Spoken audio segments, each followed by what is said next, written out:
فاتحة. أعوذ بالله من الشيطان الرجيم. بسم الله الرحمن الرحيم. الحمد لله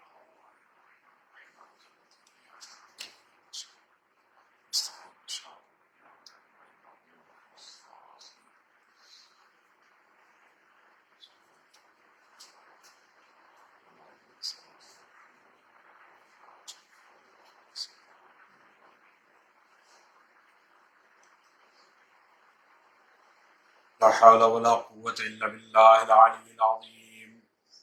نعم المولى ونعم النصير. أعوذ بالله من الشيطان الرجيم. بسم الله الرحمن الرحيم. الحمد لله رب العالمين الذي يؤمن الخائفين وينجي الصالحين ويرفع المستضعفين ويضع المستكبرين. والحمد لله قاصم الجبارين مبيد الظالمين مدرك الهاربين سريق المستصرخين موضع حاجات الطالبين معتمد المؤمنين. والصلاة والسلام والتحية والإكرام على النبي الأمي المكي المدني القرشي الهاشمي البطحي الأبتحي سيد المرسلين خاتم النبيين شفيع المذنبين حبيب إله العالمين بالقاسم محمد اللهم صل وعلى أهل بيته الطيبين الطاهرين المعصومين المظلومين الذين أذهب الله عنهم الرجس وطهرهم تطهيرا. اللهم صل على محمد وآل محمد. لا سيما بقية الله في الأرضين الذي يملأ الأرض قسطا وعدلا كما ملأ ظلم وجورا. واللعنة الدائمة الباقية على أعدائهم أجمعين إلى قيام يوم الدين. أما بعد فقد قوله الحكيم في كتابه المجيد. بسم الله الرحمن الرحيم. والعصر إن الإنسان لفي خسر إلا الذين آمنوا وعملوا الصالحات وتواصوا بالحق وتواصوا بالصبر. صلوات. اللهم صل على محمد وآل محمد. ایک بار سورہ حمد 3 بار سورہ اخلاص کی تلاوت فرما کر مرحوم سید مہدی عباس ابن سید مظہر حسین مرحوم اور سیدہ نجم النساء بنت سید علی اکبر مرحوم کی روح کو ایثار فرمائیں. بسم اللہ الرحمن الرحیم.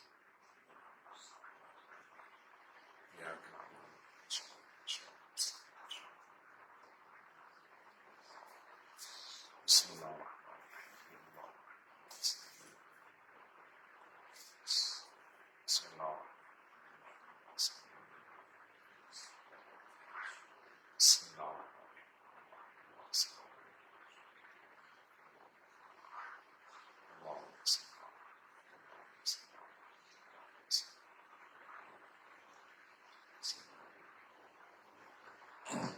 صلوات پڑھ دیں محمد وعلی اللهم صل على محمد وآل محمد. ارشاد خداوند عالم ہے والعصر ان الانسان لفی خسر الا الذين آمنوا وعملوا الصالحات وتواصوا بالحق وتواصوا بالصبر. زمانے کی قسم انسان خسارے میں ہے. الا الذين آمنوا وعملوا الصالحات سوائے ان لوگوں کے جو ایمان لائے وعملوا الصالحات اور جنہوں نے عمل صالح انجام دیے وتواصوا بالحق اور جنہوں نے حق کی وصیتیں کی وتواصوا بالصبر اور جس نے صبر کی وصیت کی. عزانی گرامی قرآن مجید کے 30ویں پارے میں کہ سورہ عصر کے نام سے یہ سورہ ہے، جس میں خداوند عالم نے دو قسم کے لوگوں کا تذکرہ کیا ہے۔ ایک ان لوگوں کا ذکر کیا ہے جو نقصان اور خسارے میں ہیں، اور دوسرے ان لوگوں کا ذکر کیا ہے جو کامیاب ہیں۔ جو خسارے میں وہ کون ہیں اور جو کامیاب ہیں وہ کون ہیں، اس سورے میں واضح کیا گیا ہے۔ فضان گرامی، یہ مجلس ترحیم ہے، ایصال ثواب کی مجلس ہے۔ میں شکر گزار ہوں تمام حضرات کا جو شورفنیج دہلی میں کسی نہ کسی ذریعے سے کار خیر کو انجام دے رہے ہیں، قرآن خوانی کے ذریعے سے، مجلس ترحیم کے ذریعے سے، یا یتیم بچوں کے لیے دیگر ذرائع کے ذریعے سے، چاہے تعلیمی میدان میں ہوں یا دیگر۔ بہرحال قابل ستائش ہیں یہ افراد، اس لیے کہ یہ ان کا عمل اور کار خیر صرف انہی تک محدود نہیں رہ جاتا، بلکہ ان کے مرحومین تک پہنچتا ہے، بلکہ ان کی اولاد تک منتقل ہوتا ہے۔ اور یہ جو کار خیر یہاں پر کیا جا رہا ہے، کہ کوئی بھی جو کار خیر انجام دیا جاتا ہے، یقیناً یہ اللہ ہی کی توفیق سے ہوتا ہے۔ خاص طور سے یتیموں کے سلسلے میں تو خاص تاکیدات کی گئی ہیں، قرآن مجید میں بھی، احادیث میں بھی۔ اور نیکی یقیناً کامیابی کا ایک قدم ہے، اور حدیث میں آیا ہے، اور ولد صالح کا لفظ استعمال ہوا ہے کہ اگر کوئی نیک اولاد چھوڑ کر مر جائے تو جب تک وہ اولاد کار خیر انجام دے گی تو اس کار خیر کا ثواب اس کے مرحومین، اس کے مرحوم والد اور والدہ کو پہنچتا رہے گا۔ یہ حدیث میں واضح ہے۔ اگر اولاد نماز پڑھتی ہے تو اس کا ثواب اس کو تو پہنچے گا ہی، اس کے والدین کو بھی پہنچے گا۔ اگر روزہ رکھتی ہے تو یقیناً اس کا ثواب اس کے والدین کو پہنچے گا۔ زکوٰۃ دیتی ہے تو اس کا ثواب اس کے والدین کو پہنچے گا۔ اولاد حج کرتی ہے یا حج کراتی ہے تو اس کا ثواب اس کے والدین کو پہنچتا ہے۔ یتیموں کی پرورش میں حصے دار بنتی ہے اولاد تو اس کا ثواب اس کے والدین کو پہنچتا ہے۔ یتیموں کی کفالت کرتی ہے تو اس کا ثواب اس کے والدین کو پہنچتا ہے۔ یعنی جو بھی عمل کرتا جائے گا اس کا ثواب اس کے والدین کو پہنچتا چلا جائے گا۔ یہ حدیث میں متیقن ہے، یہ حدیث میں ذکر ہوا ہے، اور حدیث میں ہے کہ ولد صالح، جو ایک اولاد چھوڑ کر جائے، جو ایک اولاد چھوڑ کر جائے، نماز ادا کرے گا تو اس کا ثواب والدین کے اکاؤنٹ میں، روزہ ادا کرے گا تو اس کا ثواب والدین کے اکاؤنٹ میں، زکوٰۃ ادا کرے گا تو اس کا ثواب والدین کے اکاؤنٹ میں، حج ادا کرے گا تو اس کا ثواب والدین کے اکاؤنٹ میں۔ یہ اس وقت ہے کہ جب ایک اولاد چھوڑ کر جائے، جب ایک اولاد چھوڑ کر جائے جو خود نماز نہیں ہے، نماز پڑھ رہا ہے، خود دین نہیں ہے، دیندار ہے، خود زکوٰۃ نہیں ہے، زکوٰۃ دے رہا ہے، خود حج نہیں ہے، حج نکال رہا ہے، قربان جائیں اس باپ پر، دنیا والوں اس کا حساب لگا کر بتاؤ۔ یعنی اگر ایک اولاد نیک چھوڑ کر کوئی چلا جاتا ہے تو جو عمل انجام دیتا رہے گا اس کے والدین کو ثواب پہنچتا رہے گا۔ نماز پڑھ رہا ہے، والدین کو ثواب، روزہ رکھ رہا ہے، والدین کو ثواب، حج کر رہا ہے، والدین کو ثواب، کار خیر کر رہا ہے، والدین کو ثواب۔ یہ اس وقت ہے جب خود نماز نہیں ہے، نمازی ہے، روزہ نہیں ہے، روزے دار ہے، حج نہیں ہے، حاجی ہے، یعنی جو کر رہا ہے وہ دین پر عمل کر رہا ہے، خود دین نہیں ہے، دین پر عمل کر رہا ہے، خود ایمان نہیں ہے، ایمان پر عمل کر رہا ہے۔ دنیا والوں اس باپ کے ثواب کا حساب لگا کر بتاؤ جس کا پوتا کلے دین ہو اور بیٹا کلے ایمان ہو۔ صلوات پڑھ دیں محمد وآل محمد۔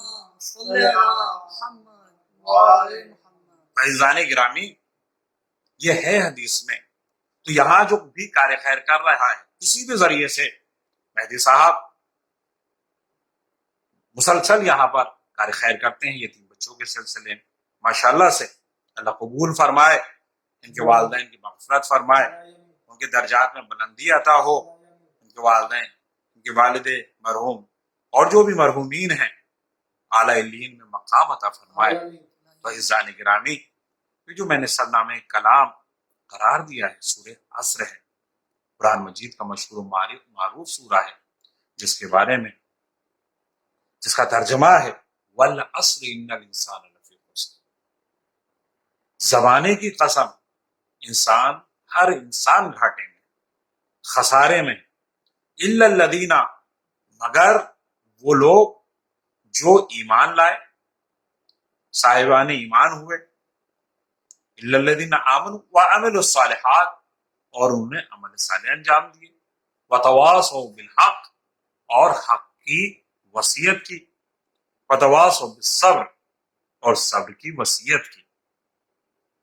عزیزان کرام، تو اب اس میں اللہ نے زمانے کی قسم کھائی ہے، اور زمانے کی قسم کھانے کے بعد لوگوں کا ذکر کیا ہے جو فائدے ہی فائدے میں ہیں اور جو نقصان میں ہیں۔ میں اس کی وضاحت بعد میں کروں گا، قبل اس کے اس سورہ کی اہمیت بتا دی جائے۔ اس سورہ صدر اسلام میں، جب اسلام نیا نیا پھیلا ہی تھا، رسول اسلام کے زمانے میں صدر اسلام میں اس کی کتنی اہمیت تھی اس سورہ کی کہ جب مسلمان آپس میں ملتے تھے تو سلام کے بعد اس کی تلاوت کیا کرتے تھے، دونوں طرف سے اس کی تلاوت ہوتی تھی۔ ایک شخص آدھا سورہ پڑھا کرتا تھا اور دوسرا شخص جواب میں آدھا سورہ پڑھا کرتا تھا۔ تفسیر میں موجود ہے، بسم اللہ الرحمن الرحیم اس طرح سے سلام کرتے تھے آپس میں، اور ایک آدھا سورہ بسم اللہ الرحمن الرحیم والعصر ان الانسان لفی خسر الا الذین آمنوا وعملوا الصالحات، تو دوسرا اس کے جواب میں کہتا ہے وعملوا الصالحات وتواصوا بالحق وتواصوا بالصبر۔ اس کی اہمیت کے پیش نظر تو اس کا جواب اتنی اہمیت کی صدر اسلام میں کہ جب بھی آپس میں دو مسلمان ملا کرتے تھے تو تعارف کے طور پر اس کو جو ہے اس سورے کی تلاوت کیا کرتے تھے، اور اس سورے کی تلاوت سے اپنی کامیابی کا اعلان کیا کرتے تھے، تاکہ ایک دوسرے کے سامنے جب اس کی تلاوت ہو تو یاد دہانی ہو جائے کہ کامیاب بس وہی ہیں جو صاحبان ایمان ہیں، کامیاب صرف وہی ہیں جو صاحبان عمل ہیں، کامیاب صرف وہی ہیں جو صاحبان ایمان ہیں، کامیاب صرف وہی ہیں جو صاحبان وصیت، حق کی وصیت کرنے والے ہیں، اور صبر کی وصیت کرنے والے ہیں۔ یہ 4 حصے ہیں کامیابی کے۔ ایک ایمان ہے، دوسرا عمل صالح ہے، تیسرا صبر، حق جو ہے حق کی وصیت ہے، اور چوتھا صبر کی وصیت ہے۔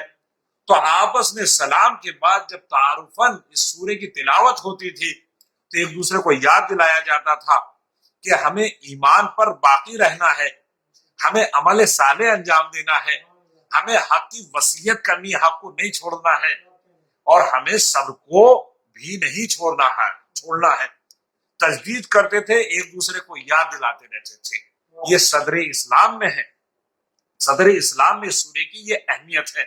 عزیزان گرامی، یہ مجلس ترحیم ہے، میں اس سورے کی وضاحت میں کچھ مختصر ذکر کروں گا تاکہ اس سورے کی کچھ وضاحت ہو سکے، اور جو ناظرین ہیں اور سامعین ہیں، سننے والے سورے کی اہمیت سے جو ہے واقف ہو سکیں، اس سے فائدہ لے سکیں، اس کی افادیت واضح ہو جائے۔ تو عزیزان گرامی، والعصر ان الانسان لفی خسر، تو قرآن مجید میں دو قسم کی آیتیں ہیں۔ کچھ آیتیں محکم کہلاتی ہیں اور کچھ آیتیں متشابہ کہلاتی ہیں۔ محکم ان آیتوں کو، بہت توجہ، محکم ان آیتوں کو کہا جاتا ہے جن کو سمجھنا بالکل واضح ہے، اس میں زیادہ کوئی دقت و غور و فکر کی ضرورت نہیں ہے، جس کے معنی واضح ہیں ان کو محکم کہا جاتا ہے۔ بہت توجہ، ان کو اہل علم کے لیے مجلس ہے، ان کو محکم کہا جاتا ہے۔ اور متشابہ ان آیات کو کہا جاتا ہے جن کے کئی معنی ہوتے ہیں اور کوئی ایک معنی اس کا نہیں ہوا کرتا، جب تک کہ اس میں غور نہ کر لیا جائے، دقت نظر سے اس کا جائزہ نہ لے لیا جائے، تب تک اس کے صحیح معنی اخذ نہیں کیے جا سکتے۔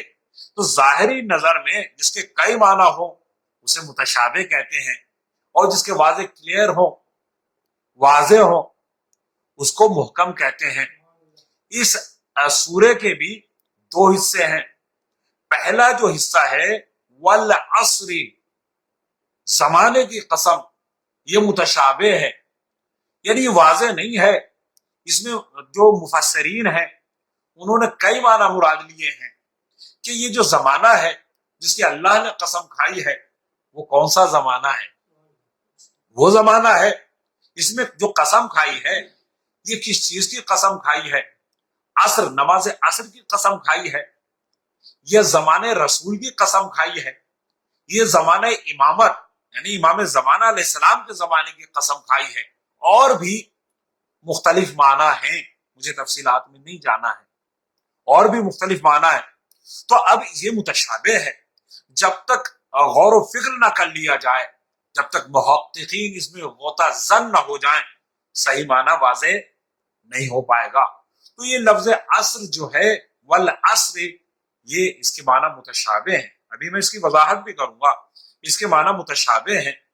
اور جو دوسرا حصہ ہے والعصر کے بعد، والعصر ان الانسان لفی خسر، زمانے کی قسم، ان الانسان لفی خسر، سب کے سب انسان گھاٹے میں ہیں، نقصان میں ہیں، خسارے میں ہیں، سوائے ان کے جو صاحبان ایمان ہوئے، سوائے ان کے جو جنہوں نے عمل صالح انجام دیا، سوائے ان کے جنہوں نے حق کی وصیت کی، سوائے ان کے جنہوں نے صبر کی وصیت کی۔ تو یہ تو کلیئر ہے، واضح ہے، اس کے معنی واضح ہے، تو اس میں کوئی شک نہیں ہے، اس کے کئی معنی نہیں ہے۔ تو اب عزیزان گرامی، واضح یہ محکم ہے، بس عربی گرامر سے اگر تھوڑا سا بھی کوئی واقف ہے، کوئی طالب علم ہے عربی گرامر کا، تو اس کے لیے سب کچھ واضح ہے۔ لیکن جو پہلا جملہ ہے، پہلا لفظ ہے والعصر ہے، اس میں کئی معنی مراد لیے گئے ہیں۔ تو اب عزیزان گرامی، والعصر، میں سورے کی کچھ وضاحت کرنا چلوں گا۔ والعصر ان الانسان لفی خسر، زمانے کی قسم کہ انسان گھاٹے میں ہے۔ وہ کون سا زمانہ ہے اس کی وضاحت میں بعد میں کروں گا۔ والعصر ان الانسان لفی خسر، زمانے کی قسم کہ انسان گھاٹے میں ہے، خسارے میں ہے، نقصان میں ہے۔ سب انسان، الانسان پر الف لام داخل کیا گیا ہے، الانسان والعصر ان الانسان، صرف ان انسان نہیں کہا گیا، ان الانسان الف لام کے ساتھ کہا گیا ہے۔ عربی گرامر کے طالب علم بخوبی واقف ہیں، جب الف لام آتا ہے کسی اسم کے ساتھ تو یہ یہاں پر الف لام استغراق کے معنی دے رہا ہے کہ سب کے سب انسان گھاٹے میں ہے، خسارے میں ہے، عمومیت کے معنی دے رہا ہے، عمومیت کے سب انسان خسارے میں ہیں، الا الذین، لیکن سب کے سب کہنے کے بعد پھر مستثنا کیا کہ نہیں، کچھ لوگ ایسے بھی ہیں جو کہ خسارے میں نہیں ہے، گھاٹے میں نہیں ہے۔ وہ اس نے اللہ نے مستثنا کیا، اللہ نے الگ کر دیا کہ کون سے لوگ ہیں جو انسانوں سے الگ ہیں۔ انہی انسانوں میں جو خسارے میں ہیں، انہی انسانوں میں کچھ ایسے بھی ہیں جو فائدے میں ہیں۔ وہ کون ہیں؟ جو ایمان لے کر آئے ہیں، جنہوں نے عمل صالح انجام دیا ہے، جنہوں نے حق کی وصیت کی ہے، اور جنہوں نے صبر کی وصیت کی ہے۔ وہ نقصان میں نہیں ہے، وہ فائدے ہی فائدے میں ہیں۔ اب عزیزان گرامی، مزاج قرآن کو سمجھیے۔ قرآن مجید میں دوسری آیتوں میں بھی اللہ کا لفظ استعمال ہوا ہے۔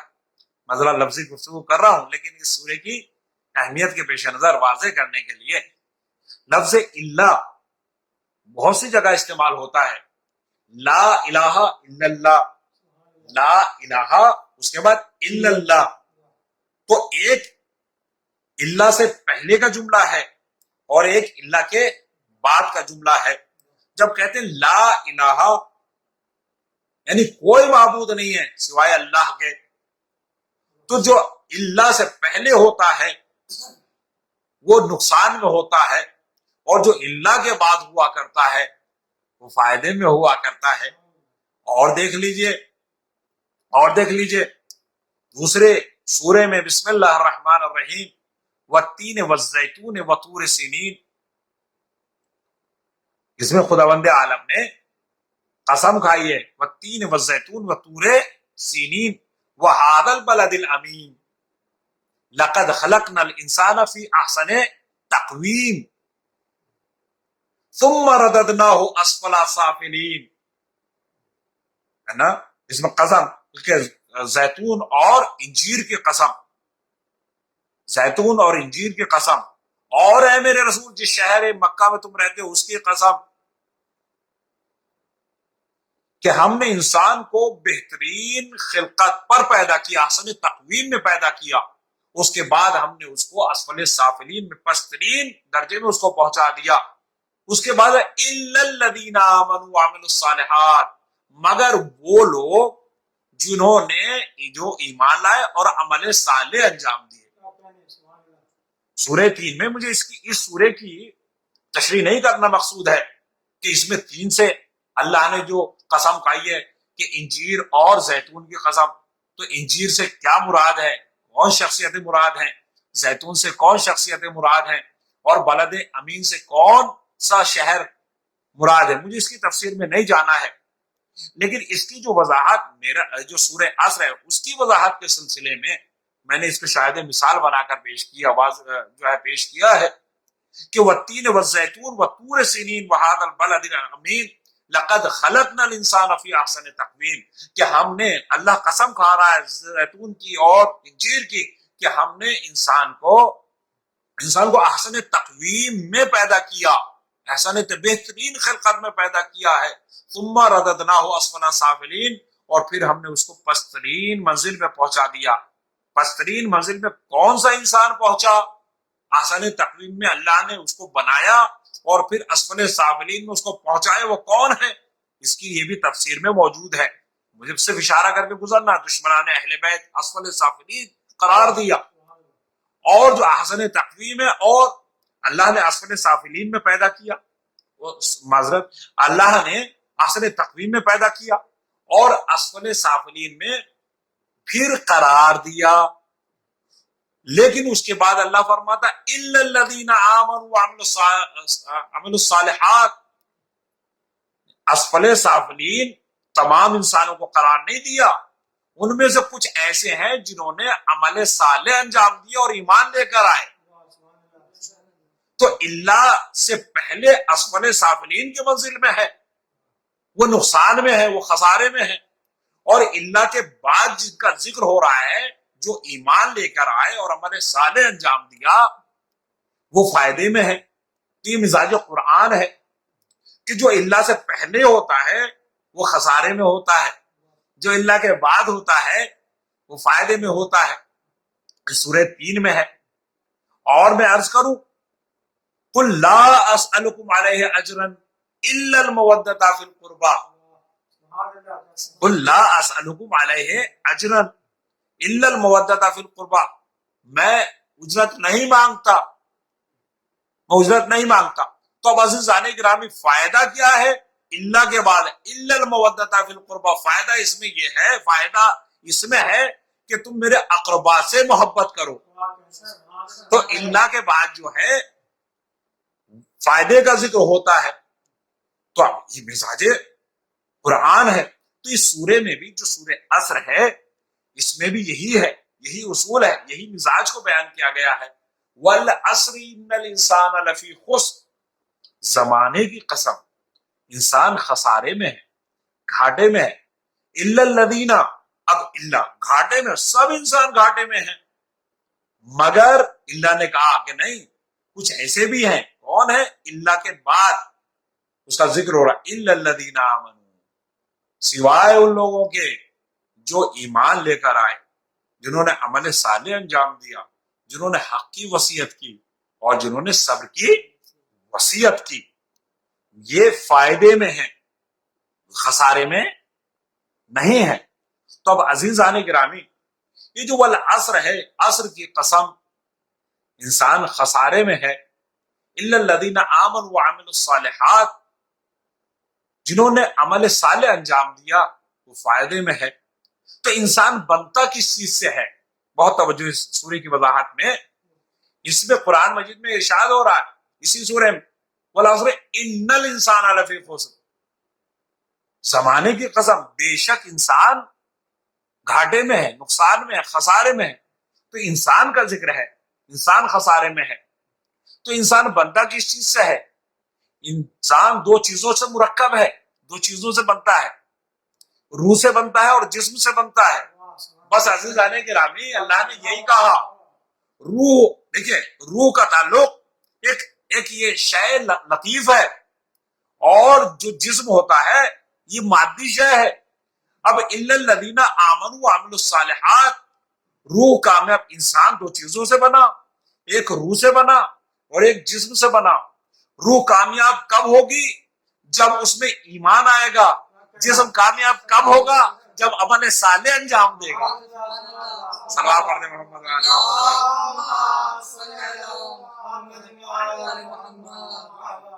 جنازان محترم. دیکھیے تو اب یہ جو سورہ ہے یہ سورہ دعوت دے رہا ہے عمل کی، یہ سورہ دعوت دے رہا ہے فکر کی کہ ہم با ایمان ہو جائیں، عمل صالح انجام دیں. بعض لوگ خوش فہمی میں مبتلا ہو جاتے ہیں، خوش فہمی میں مبتلا ہو جاتے ہیں. ایک جگہ سے، ایک صحرا سے رسالت مآب صلی اللہ علیہ وآلہ وسلم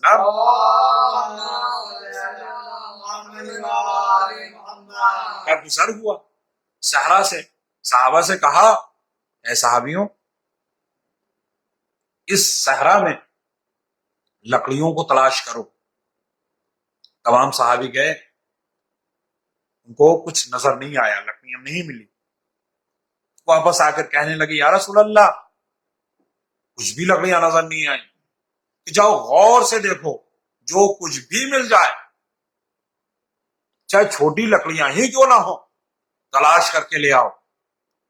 جتنے بھی تھے اب دوبارہ صحابہ پھر گئے اور چھوٹی چھوٹی لکڑیوں کو تلاش کرنا شروع کیا اور رسول کی خدمت میں، رسالت مآب کی خدمت میں لا کر جمع کرنا شروع کیا. دیکھتے ہی دیکھتے چھوٹی چھوٹی لکڑیوں کا ایک ڈھیر لگ گیا، ایک انبار لگ گیا. جب ایک انبار لگ گیا تو رسالت مآب سب کی طرف متوجہ ہوئے کہ میں بتانا یہ چاہتا ہوں کہ جب بڑی لکڑیوں کا ذکر کیا تو تمہیں کچھ نظر نہیں آیا، لیکن جب چھوٹی چھوٹی لکڑیوں کو تلاش کرنا شروع کیا تو یہی چھوٹی چھوٹی لکڑیاں جب جمع کی تو ایک پہاڑ کی شکل، ایک انبار کی شکل، ایک ڈھیر کی شکل ہو گئی۔ دیکھو، اپنا جائزہ لو، اپنا محاسبہ کرو، اپنے آپ کو آڈٹ کرو، دیکھو تمہارے اپنے گناہ، جب تم اپنے آپ کو دیکھو گے تو چھوٹے چھوٹے گناہ اتنے زیادہ ہو جائیں گے کہ جب تم ان کا حساب کرو گے تو ایک ڈھیر نظر آئیں گے۔ تو غور و فکر کا مقام ہے، انسان خوش فہمی میں مبتلا نہ ہو۔ وہ عمل الا الذین آمنوا وعملوا الصالحات، کامیاب وہی ہیں جنہوں نے عمل صالح انجام دیا اور ایمان لے کر آئے، حق کی وصیت کی، صبر کی وصیت کی۔ اب عزیزان گرامی، والعصر ان الانسان لفی خسر، زمانے کی قسم انسان خسارے میں ہے۔ تو یہ جو عصر ہے تفسیر میں ہے، بہت سے معنی مراد لیے گئے ہیں۔ میں نے تفسیر میں پڑھا کہ والعصر سے مراد نماز عصر ہے۔ عصر سے مراد اللہ نے نماز عصر کی قسم کھائی ہے کہ نماز عصر کی قسم انسان گھاٹے میں ہے۔ انسان قسم کس چیز کی کھاتا ہے؟ بہت توجہ، انسان قسم کس چیز کی کھاتا ہے؟ جو اس کی نظر میں مقدس شے ہوتی ہے، جو پاکیزہ شے ہوتی ہے۔ آج ہم حضرت عباس علیہ السلام کی قسم کھاتے ہیں، مولا عباس کی قسم کھاتے ہیں، قرآن کی قسم کھاتے ہیں، اس لیے کہ وہ مقدس ہے ہماری نظر میں، اس کی پاکیزگی ہے ہماری نظر میں۔ یہ ہمارا مزاج ہے کہ ہم مقدس، ہماری نظر میں جو مقدس ہوتا ہے ہم اس کی قسم کھاتے ہیں۔ اب جو اللہ جس کی قسم کھائے گا وہ کتنا مقدس ہوگا؟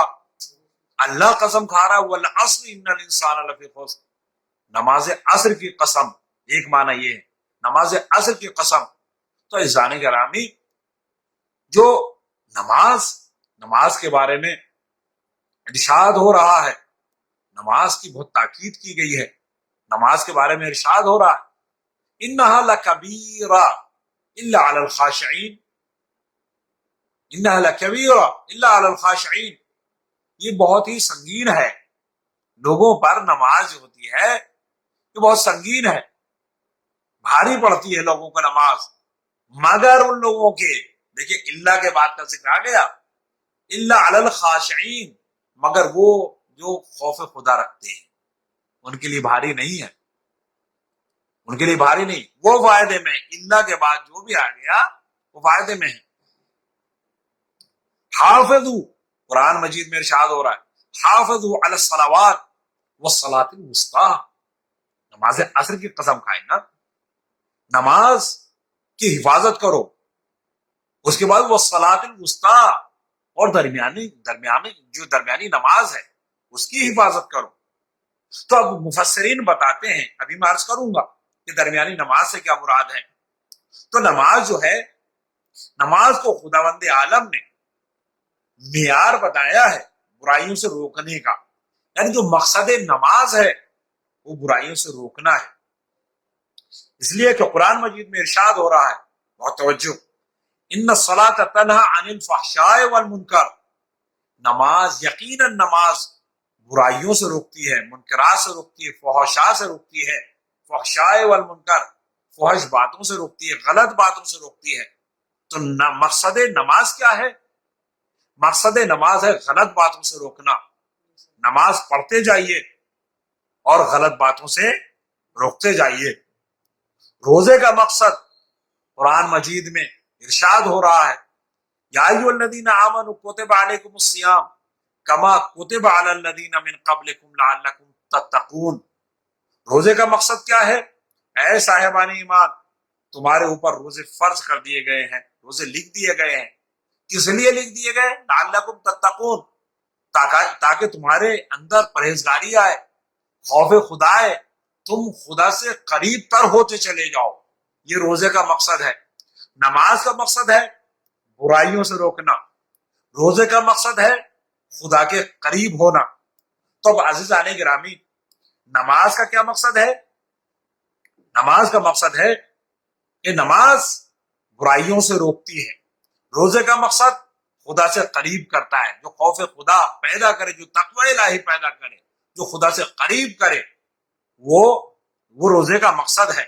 اب ہمیں دیکھنا یہ ہے کہ ہمارا روزہ، ہماری نماز قبول ہے یا نہیں، ہماری نماز اور ہمارا روزہ قبول ہے یا نہیں. تو ہمیں اس معیار کو، اس کسوٹی کو دیکھنا ہوگا جو خداوند عالم نے قرآن مجید میں بیان کی ہے. ان الصلاۃ تنہی عن الفحشاء والمنکر، نماز برائیوں سے روکتی ہے، روزہ خدا سے قریب کرتا ہے. بس عزیزان گرامی، خدا نے جو معیار بیان کیا، نماز برائیوں سے روکتی ہے، روزہ خدا سے قریب کرتا ہے. اب اگر ہماری نمازیں، اب ہم اپنے آپ کو دیکھیں کہ نماز سے پڑھنے سے پہلے ہم جو برے اعمال انجام دیتے تھے، نماز کے بعد ان سے روکے یا نہیں. روزے سے پہلے جو خدا سے دوری تھی، روزہ رکھنے کے بعد وہ دوری قربت میں بدلی یا نہیں. نماز پڑھنے کے بعد اگر برائیوں سے رک گئے تو مقصد نماز پورا ہو گیا. روزہ رکھنے کے بعد اگر خدا سے قریب ہو گئے تو مقصد روزہ پورا ہو گیا. تو معیار برتتے چلے جائیں، معیار کو دیکھتے چلے جائیں. اگر ہماری نمازیں برائیوں کو دور کر دیں، برائیوں سے دور کر دیں، تو ہماری نمازیں قبول ہیں. ہمارے روزے اگر خدا سے قریب کر دیں تو ہمارے روزے قبول ہیں. صلوات پڑھیں محمد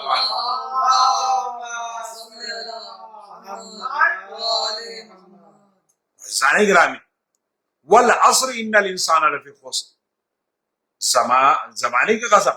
لیکن ایک تو زمانہ، عمومی زمانہ مراد لیا گیا، اور دوسرے جو معنی جو میں نے عرض کیا کہ نماز عصر مراد لیا گیا. قرآن مجید میں نماز عصر، قرآن مجید میں ارشاد ہو رہا ہے حافظوا علی الصلوات، اپنی نمازوں کی پابندی کرو. اس کے بعد اس کی وضاحت ہو رہی ہے والصلاۃ الوسطیٰ، کون سی نماز کی پابندی کرنا ہے؟ خاص طور سے درمیانہ نماز کی. اب درمیانی نماز ہے کون سی؟ عصر کی نماز ہے. عصر کی نماز سے پہلے ظہر کی نماز، فجر کی نماز، دو نمازیں نماز عصر سے پہلے، اور دو نمازیں مغرب اور عشاء، دو نمازیں بعد میں. تو جو صلاۃ وسطیٰ ہے، جو درمیانی نماز ہے، وہ عصر کی نماز ہے، جس کے بارے میں خدا نے کہا وہ صلاۃ الوسطیٰ، اور حفاظت کرو درمیانہ نماز کی، صلاۃ وسطیٰ کی حفاظت کرو. تو ابھی جو خداوند عالم نے کہا والعصر ان الانسان لفی خسر، نماز عصر کی قسم، انسان خسارے میں ہے. تو جو نماز عصر ہے اس کی نمازوں میں بھی ایک اہم تاکید کی گئی ہے، اس کی ایک الگ ایک اہمیت ہے جس کی حفاظت کی جو ہے وہ حکم دیا جا رہا ہے. تو اللہ نے قسم کھائی ہے نماز عصر کی، والعصر ان الانسان لفی خسر. اور عزیزان گرامی، الا الذین آمنوا وعملوا الصالحات، سوائے ان کے خسارے میں وہ لوگ نہیں ہیں جنہوں نے جو ایمان لے کر آئے، عمل صالح انجام دیے، اور حق کی وصیت کی اور صبر کی وصیت کی. میں اس کی وضاحت کر دوں. وضاحت بہت سی چیزیں ہیں وضاحت کرنے کے لیے، ذہن میں بہت سی چیزیں آ رہی ہیں بیان کرنے کے لیے، لیکن دیکھتے دیکھتے 40 منٹ ہو گئے. دامن وقت کتنا تنگ ہو رہا ہے. عزیزان گرامی، اب میں کچھ مختصر کر دوں تو اب عرض یہ کرنا ہے کہ یہ عصر سے کیا مراد ہے. زمانے کی قسم، ایک معنی تو یہ ہے چونکہ متشابہ ہیں، کئی احتمالات ہیں اس میں، تفسیروں میں بیان کیے گئے، اور ایک معنی یہ ہے کہ زمانے رسالت مراد ہے، زمانے رسالت مراد ہے. لیکن کیا زمانے رسالت اس قابل ہے کہ اس کی اللہ قسم کھائے؟ کیا اس سے مراد زمانے آدم ہے جس کی اللہ قسم کھا رہا ہے؟ کیا اس سے مراد زمانے نوح ہے جس کی اللہ نے قسم کھائی ہے؟ کیا اس سے مراد زمانے موسیٰ ہے جس کی اللہ نے قسم کھائی ہے؟ کیا اس سے مراد زمانے عیسیٰ ہے جس کی اللہ نے قسم کھائی ہے؟ کیا اس سے مراد زمانے رسالت مآب ہے جس کی اللہ نے قسم کھائی ہے؟ اللہ قسم کھاتا ہے ایک مقدس شے کی، جو کہ مزاج ہے، ہمارا بھی مزاج یہی ہے. اللہ بھی قسم کھاتا ہے مقدس شے کی، تو کیا اللہ حضرت آدم کے زمانے کی قسم کھا رہا ہے جس میں 1/4 دنیا تباہ ہو گئی، قابیل نے حابیل کا قتل کر دیا اور زمین خون سے رنگین ہو گئی؟ کیا اللہ اس زمانے کی قسم کھائے گا یا حضرت نوح کے زمانے کی قسم کھائے گا؟ 2500 سال کی عمر میں حضرت نوح نے 950 سال کی تبلیغ کی، 950 سال تبلیغ کی، اور 950 سال میں قرآن کہتا ہے ما آمنا معه الا قلیل، چند لوگوں کے علاوہ کوئی ایمان لے کر ہی نہیں آیا۔ 950 سال میں چند کے علاوہ کوئی ایمان نہیں لایا، یعنی اکثریت باطل پر تھی۔ تو کیا حضرت نوح کے زمانے کی قسم کھا رہا ہے جہاں اکثریت باطل پر ہے، چند مومن ہیں؟ یا حضرت موسیٰ کے زمانے کی قسم کھا رہا ہے جہاں فرعون جیسا بادشاہ ہے، اکثریت باطل پر ہے؟ یا حضرت عیسیٰ کے زمانے کی قسم کھا رہا ہے جہاں پر حضرت عیسیٰ کو بظاہر سولی پر لٹکا دیا جاتا ہے، پھانسی دے دی جاتی ہے؟ کیا اللہ نے اس زمانے کی قسم، اس گناہ گار زمانے کی قسم کھائی ہے؟ یا اللہ نے رسالت مآب کے زمانے کی قسم کھائی ہے جس میں اکثریت گمراہ لوگوں کی ہے؟ تو ہر زمانے میں جو ہدایت یافتہ لوگ ہیں وہ اقلیت میں رہے اور اکثریت گمراہی میں رہی۔ تو کیا جس زمانے میں اکثریت گمراہی میں رہی اس زمانے کی اللہ قسم کھائے گا؟ کیا اللہ کی نظر میں وہ مقدس بن جائے گا جس میں اکثر لوگ گمراہ ہوں؟ تو عزیزان گرامی سمجھ میں نہیں آ رہا۔ تو یقیناً ایک ایسا زمانہ ہونا چاہیے جب ایمان ہی ایمان ہو، وہ زمانہ ایسا ہونا چاہیے جہاں عمل صالح ہی عمل صالح ہو، جہاں حق کی وصیت بھی ہو، صبر کی وصیت بھی ہو، جہاں سب مومن ہی مومن ہو۔ وہ کون سا زمانہ ہے؟ وہ امام عصر کا زمانہ ہے۔ سلام علیہ محمد وعلیہ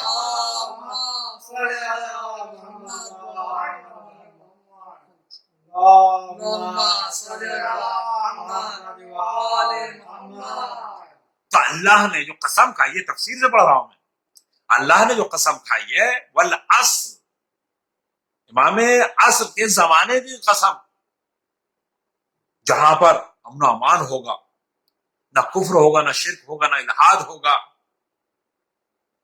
اور نہ ہی ظلم و زیادتی ہوگی، وہ ایمان ہی ایمان ہوگا، عمل صالح ہی عمل صالح ہوگا۔ وہاں پر ایک دوسرے کے لیے حق کی وصیت ہوگی، ایک دوسرے کے لیے صبر کی وصیت ہوگی۔ اب عزیزان گرامی میں اور تھوڑی سی وضاحت میں جانا چاہ رہا ہوں۔ تو اب یہ جو یہاں جو والعصر ہے، زمانے کی قسم، تو اس سے مراد کیا امام کیا زمانہ امام ہے کہ امام زمانہ کا جو دور ہے اس کی قسم اللہ کھا رہا ہے، اس زمانے کی قسم کھا رہا ہے؟ قرآن مجید میں دوسری آیتیں ہیں، وَاسْأَلِ الْقَرْيَةَ الَّتِي كُنَّ فِيهَا، اللہ کہہ رہا ہے کہ دیکھو قریہ سے پوچھو، گاؤں سے پوچھو، گاؤں سے پوچھنے کا حکم دیا جا رہا ہے۔ تو کیا عزیزان گرامی گاؤں سے کوئی چیز پوچھی جاتی ہے، قریہ سے کوئی چیز پوچھی جاتی ہے؟ اور میں واضح کر دوں، آپ کسی کے دسترخوان پر پہنچتے، کسی کے گھر پہ پہنچے، آپ کے سامنے اس نے شربت پیش کیا، آپ نے ایک گلاس شربت پیا اور میزبان کی طرف پھر گلاس بڑھا دیا کہ بھئی ایک گلاس اور، تو آپ جو ایک گلاس اور مانگ رہے ہیں تو گلاس مانگ رہے ہیں یا گلاس میں جو شے ہوتی ہے وہ مانگ رہے ہیں؟ اس چیز کا مطالبہ ہے۔ یقیناً آپ کو گلاس کی خواہش نہیں ہے، آپ کا جو مطالبہ جو گلاس کے اندر ہے آپ اس کا مطالبہ کر رہے ہیں، اس کی خواہش ہے۔ میزبان نے پھر ایک اور اس گلاس میں شربت ڈال دیا، آپ نے پی لیا۔ اب بس عزیزان گرامی بات واضح کرنے کے لیے میں نے یہ مثال دی ہے تو یہاں پر جب کہا مہمان نے کہا کہ ایک گلاس اور، تو گلاس مراد نہیں ہے، ظرف مراد نہیں ہے، بلکہ گلاس کے اندر جو شے ہے، یعنی ظرف کہہ کے مظروف مراد لیا، ظرف کہہ کے مظروف، ظرف کے اندر جو شے ہوتی ہے وہ مراد ہے۔ اسی طریقے سے آپ کو خواہش ہوتی ہے کہ بھی ایک پلیٹ اور دے دیجئے، تو آپ پلیٹ کی خواہش مند نہیں، پلیٹ نہیں کھاتے، پلیٹ میں جو شے ہوتی ہے آپ اس کے خواہش مند ہوتے ہیں۔ تو اب عزیزان کریم کہا جاتا ہے ظرف اور مراد لیا جاتا ہے مظروف۔ اللہ نے جو یہ کہا ہے وَاسْأَلِ الْقَرْيَةِ الَّتِي كُنَّا فِيهَا، گاؤں سے پوچھو، تو گاؤں سے پوچھا نہیں جاتا بلکہ اہل قریہ سے پوچھا جاتا ہے، گاؤں والوں سے پوچھا جاتا ہے۔ تو یہاں پر گاؤں کہہ کے گاؤں والے مراد لیے ہیں کہ گاؤں والوں سے پوچھو، ظرف کہہ کے مظروف مراد لیا ہے۔ بس عزیزان گرامی خداوند عالم نے جو یہاں قسم کھائی ہے والعصر ان الانسان لفی خسر، زمانے کی قسم، تو زمانہ مراد نہیں ہے، اللہ نے زمانے کی قسم نہیں کھائی ہے بلکہ امام زمانہ کی قسم کھائی ہے۔ صلوات علی محمد و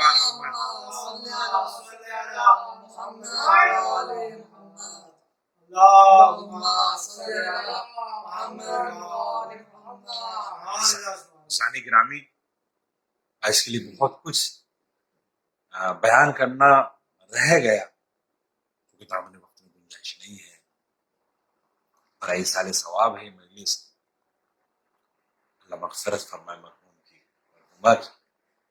ثانی گرامی قرآن مجید واضح کر رہا ہے کہ کامیاب وہی لوگ ہیں جو با ایمان ہیں، جو عمل صالح انجام دیتے ہیں، جو حق کی وصیت کرتے ہیں، جو صبر کی وصیت کرتے ہیں۔ اس سورہ نے ایک میسج دے دیا ہے، ہم سب کے لیے ایک میسج دیا ہے کہ اگر کامیاب ہونا ہے، کامیابی کا معیار 4 چیزیں ہیں: ایمان، عمل صالح، حق کی وصیت اور صبر کی وصیت۔ یہ کامیابی کا معیار ہے۔ اگر ان میں سے کوئی ایک شے بھی کم ہو گئی تو انسان خسارے میں ہے، انسان نقصان میں ہے۔ ایمان بھی ہونا چاہیے، عمل صالح بھی ہونا چاہیے، حق کی وصیت بھی ہونی چاہیے اور صبر کی وصیت بھی ہونی چاہیے۔ اگر آپ اس سورہ کا مکمل تطبیق دیکھیں تو کربلا نظر آتی ہے۔ کربلا میں با ایمان بھی ہیں، عمل صالح انجام دینے والے بھی ہیں، حق کی وصیت کرنے والے بھی ہیں، صبر کی وصیت بھی کر رہے ہیں۔ اللہ اکبر۔ امام حسین علیہ السلام کے صحابہ، صحابی امام شب عاشور ہیں، امام نے چراغ کو خاموش کر دیا، میرے صحابہ جاؤ، میں نے اپنی بیعت تم سے اٹھا لی، جو جانا چاہتا چلا جائے، رات کی تاریکی میں اس صحرا سے دور ہو جائے۔ میں نے اپنی بیعت کو اٹھا لیا، اور جب کچھ دیر کے بعد چراغ کو روشن کیا تو مولا امام حسین علیہ السلام نے دیکھا کہ جو جہاں بیٹھا تھا وہیں پر بیٹھا ہوا ہے۔ اللہ اکبر۔ امام فرماتے ہیں، امام نے جب اپنے صحابیوں کو دیکھا تو امام نے جملہ ارشاد فرمایا کہ ایسے صحابہ میرے نانا کو ملے نہ میرے بابا کو ملے، اتنے وفادار صحابہ کسی کو نہیں ملے۔ اللہ اکبر۔ کہ وہ ہیں جو حق کی وصیت کر رہے ہیں، عمل صالح کر رہے ہیں، با ایمان ہیں، صبر کی وصیت کر رہے ہیں۔ اللہ اکبر۔ شب عاشور ہے اور صحابہ صحرائے کربلا میں گردش کر رہے ہیں۔ ایک صحابی کا گزر ہوا خیمہ ثانی زہرا کے نزدیک سے، اس نے سن لیا کہ ثانی زہرا اپنے بھائی حسین سے کہہ رہی ہیں کہ بھیا حسین، میرے ماں جائے حسین، کیا اپنے صحابیوں کو تم نے آزما لیا, امتحان لے لیا ہے؟ کسی صحابی نے سن لیا, آواز دی جا کر, اے صحابیوں آؤ, اے زہرقین, اے مسلم نے اوسجا آؤ, علی کی بیٹی کو ہمارے اوپر اعتبار نہیں ہے. سب صحابی خیمہ ثانیہ زہرا کے دروازے پر آ کر کھڑے ہو گئے, اپنی تلواروں کو میان سے نکال لیا. ثانیہ زہرا, علی کی بیٹی, آپ حکم دیں, آپ حکم دیں, اگر آپ حکم دیں تو اپنی تلواروں سے ہم اپنے گلوں کو کاٹ لیں. اللہ اکبر. یہ وہ صحابی تھے جو حق کی وصیت کر رہے تھے, صبر کی بھی وصیت کر رہے تھے. اللہ اکبر. موت کا خوف تھا, کوئی خوف نہیں موت کا. اور جب صبح عاشور ہو گئی, اللہ اکبر, دل چاہتا ہے کہ حضرت عباس علیہ السلام کی مسائل کا ذکر ہو. شب عاشور ہے اور صبح عاشور جیسی نمودار ہوئی, زہرقین حضرت عباس علیہ السلام کے نزدیک آ کر کہتے ہیں, اے عباس, ہم نے اپنے بزرگوں سے سنا ہے کہ آپ کے بابا علی مرتضیٰ نے آپ کو نماز شب میں دعا کر کے مانگا تھا کہ جب حسین کربلا میں نرق عطا میں گرا ہو تو میری نمائندگی میرا عباس کرے. اے عباس, وقت آ گیا ہے. اللہ اکبر. تاریخ بتاتی ہے کہ حضرت عباس گھوڑے پر سوار تھے, انگڑائے لی, لجام فرس ٹوٹ گئی, رکابیں ٹوٹ گئی. کہا زہرقین, مجھے غیرت دلاتے ہو, وقت آنے تو دو, صبح نمودار ہونے تو دو. اللہ اکبر. اور جیسے صبح عاشور نمودار ہوئی, عزادارو, حضرت عباس علیہ السلام مولا امام حسین کی خدمت میں آئے, اور آنے کے بعد درخواست گزار ہوتے ہیں, مولا آقا مجھے اجازت دیجئے کہ میں قربان ہوں. جب سب سے پہلے حضرت عباس علیہ السلام آئے, مولا مجھے اجازت دیجئے, میرے آقا مجھے اجازت دیجئے کہ میں آپ پر قربان ہو جاؤں. امام حسین فرماتے ہیں, اے عباس, تم میرے لشکر کے علمبردار ہو. حضرت عباس خاموش ہو گئے, سمجھ گئے مصلحتاً میرا آقا مجھے اجازت نہیں دیتا. اس کے بعد ایک ایک کر کے صحابہ جانے لگے.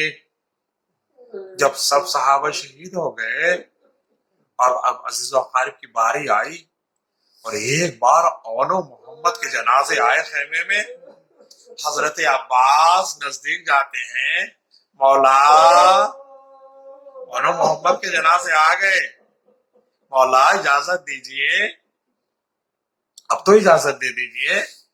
امام حسین ارشاد فرماتے ہیں, اے عباس میرے لشکر کے علمبردار ہو. عزادارو, حضرت عباس خاموش ہو گئے. عزادارو, روز عاشور ظہر کا وقت گزر گیا. جیسے ظہر کا وقت گزرا, عزادارو, وہ وقت آیا کہ حضرت ابوالفضل عباس نزدیک جاتے ہیں, اور جانے کے بعد تیسری مرتبہ حضرت ابوالفضل عباس علیہ السلام اجازت کے لیے جاتے ہیں, اور جانے کے بعد پھر وہی سوال کرتے, مولا اب تو اجازت دے دیجئے. جنگ کی اجازت دی, مولا اجازت دے دیجئے, بس ایک حملے کی اجازت دے دیجئے. امام حسین فرماتے ہیں, اے عباس تم میرے لشکر کے علمبردار ہو. بس عزادارو, یہ جملہ سننا تھا.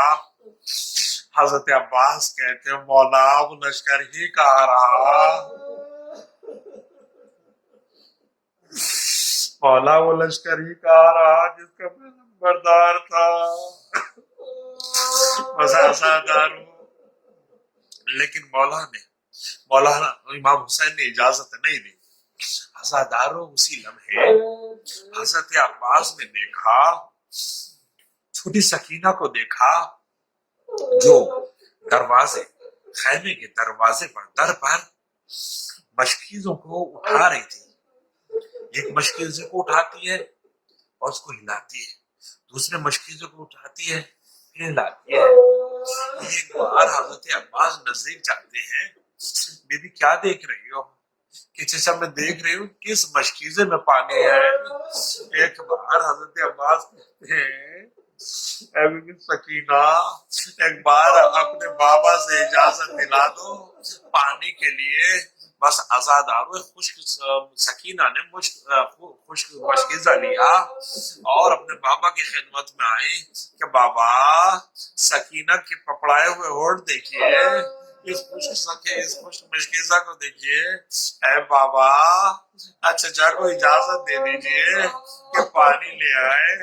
بس آزادارو ننھی سکینہ ایک بار مولا حسین کہتے ہیں اے عباس تم ایک بڑی سفارش لے کر آئے ہو، سکینہ کی سفارش کو میں رد نہیں کر سکتا۔ بس عزادارو حضرت عباس سے کہا اے عباس جاؤ سکینہ کے لیے پانی لے آؤ، لیکن جاؤ اپنی بہن زینب سے ایک ملاقات کر لو۔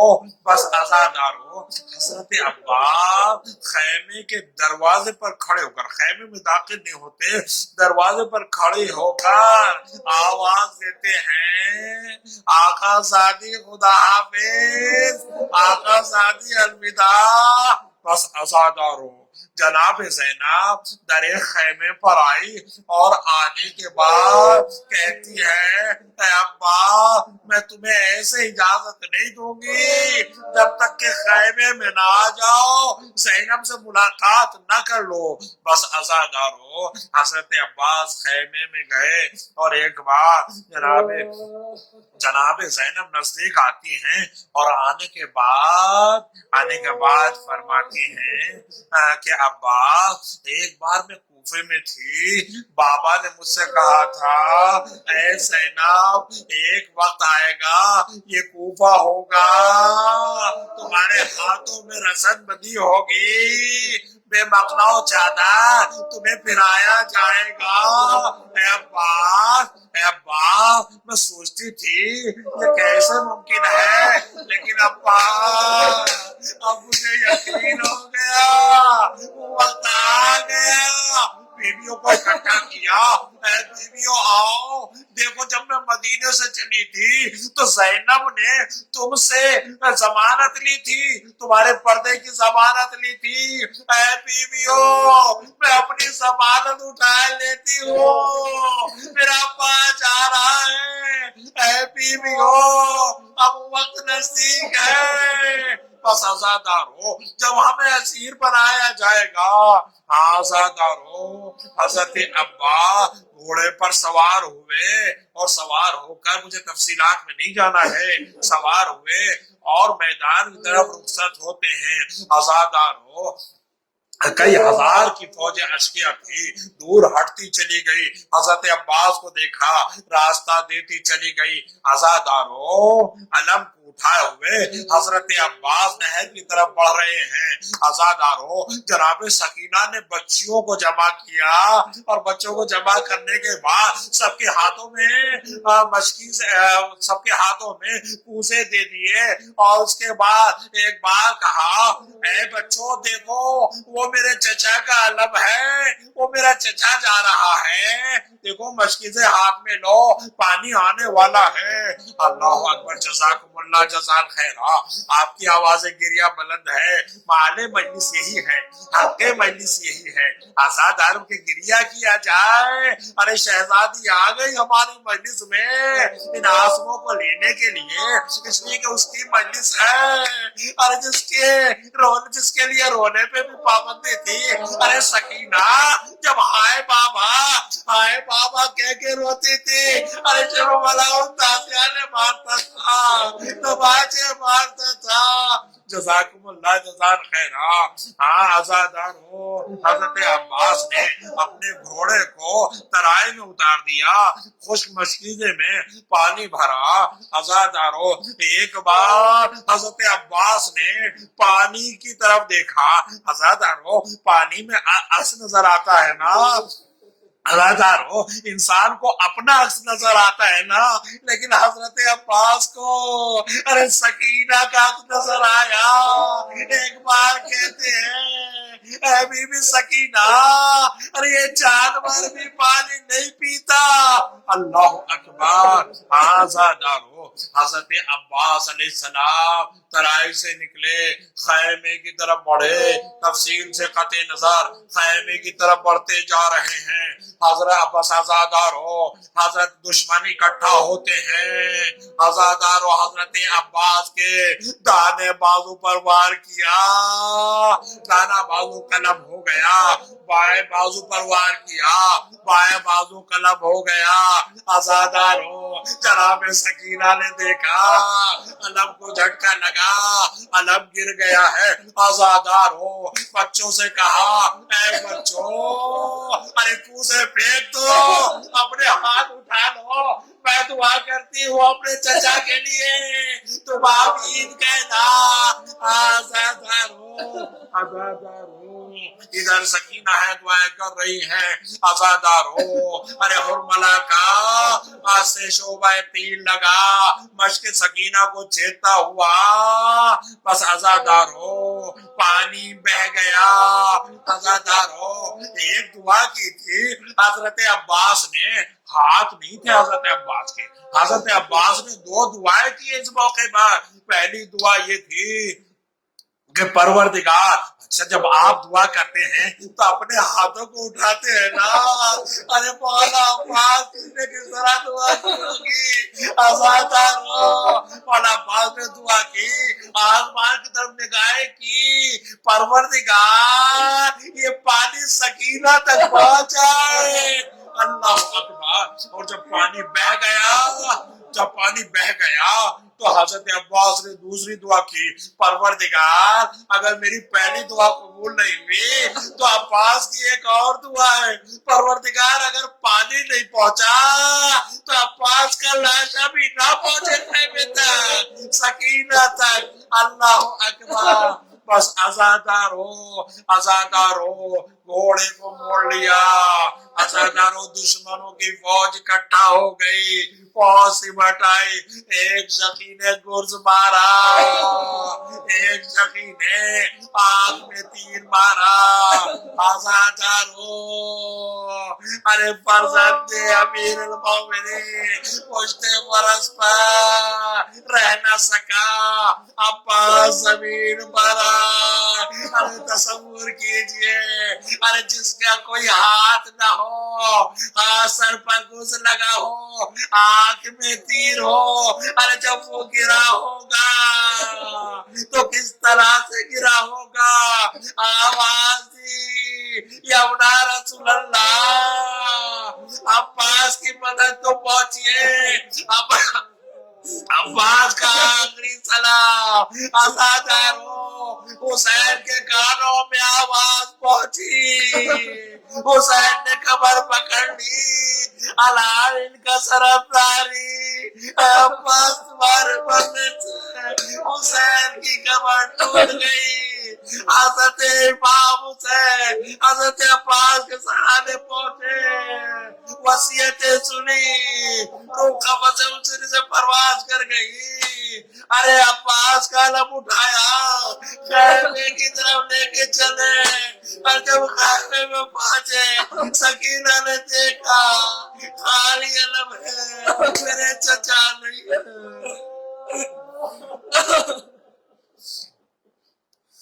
اللہ لعنت اللہ علی الظالمین، سيعلم الذين ظلموا وهي منقلب ينقلبون۔ پروردگار ہماری اس مجلس کو قبول فرما، پروردگار ہمارے گناہوں کو معاف فرما، پروردگار ہمارے گناہوں صغیرہ و کبیرہ کو معاف فرما، پروردگار ہمارا انجام بخیر فرما، پروردگار ہم سب کی جو بھی سامعین ہیں حاضرین ہیں اس کو سماعت کر رہے ہیں، جو ہمارے میزبان ہیں، پروردگار سب کی مرادوں کو پورا فرما، سب کو امن و امان عطا فرما، پروردگار سب کو موجودہ وبا سے پروردگار نجات عطا فرما، اپنی پناہ عطا فرما، پروردگار سبھی کو پروردگار شرور جنوں سے محفوظ محفوظ فرما، پروردگار حاسدوں کی شر سے محفوظ فرما، پروردگار پوری دنیا کو امن و امان کا گہوارہ قرار دے، پروردگار ہمارے بچوں کو محبین اہل بیت میں، ہم سب کو محبین اہل بیت میں شمار فرما، پروردگار ہم سب کو سربازان امام زمان علیہ السلام میں قرار دے، پروردگار تو ہم سے راضی ہو جا، پروردگار اپنی حجت کو ہم سے راضی فرما، پروردگار اپنے حجت کے ظہور میں تعجیل فرما، پروردگار ہم سب کو ان کے امن و انصار میں شمار فرما، پروردگار اس مجلس کا تو نے جو بھی اجر مقرر کیا ہے، جن مرحومین کے لیے اس کو منعقد کیا گیا ہے، پروردگار ان کو ایصال فرما، پروردگار ان کے لیے زاد آخرت کا سبب قرار دینا، پروردگار ہماری اس مجلس کو شرف قبولیت عطا فرما۔ آپ تمام حضرات سے گزارش ہے کہ ایک بار سورہ حمد اور 3 بار سورہ اخلاص کی تلاوت فرما کر مرحوم سید مہدی عباس ابن سید مظہر حسین مرحوم سیدہ نجم النساء بنت سید علی اکبر مرحوم کو ایصال فرما دے۔ اللہم صلی علی محمد وعلی محمد، بسم اللہ الرحمن الرحیم، الحمد للہ رب العالمین، صراط الذین انعمت علیہم، صلی اللہ علیہ وسلم، بسم اللہ الرحمن الرحیم، بسم اللہ الرحمن اللہم صلی علی محمد۔ زیارت